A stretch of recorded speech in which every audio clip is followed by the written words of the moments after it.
If I'm really honest, I don't enjoy talking about sin all that much. In fact, I don't even like thinking about my sin. It's difficult to acknowledge all the ways that I've failed and all the ways that I've hurt people.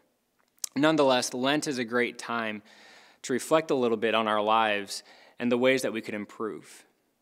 There seems to be a strong correlation in our ability to acknowledge the greatness of who God is with the ways that we've sinned and failed God.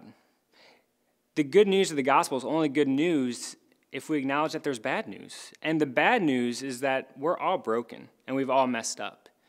Yet nonetheless, when we come around this truth, it should both humble us and uplift us as we acknowledge that, yet while we are still sinners, God chose to die for us. A great example of this is seen through the life of John Newton. Overall, he was a pretty bad person. He was the captain of a slave ship. He hung out with a rough crowd.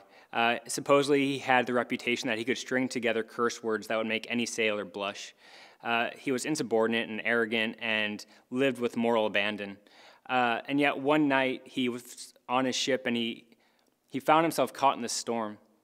And he ended up praying that night, saying that he would give his life over to God if he could just survive the storm. He ended up surviving and slowly started to change his life and his ways.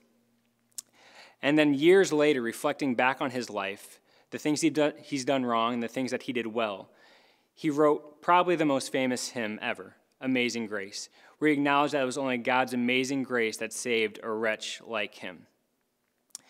And for you and for me, even though we're sinners, that amazing grace is available to us today. And so during Lent, let's take a moment to acknowledge that, yes, we're far from perfect, but we worship a God who is perfect.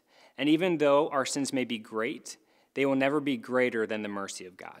So today I want to challenge you to reflect on your sin, not to become scrupulous, but instead to acknowledge where we may have messed up and invite God into that place to bring healing, grace, and love.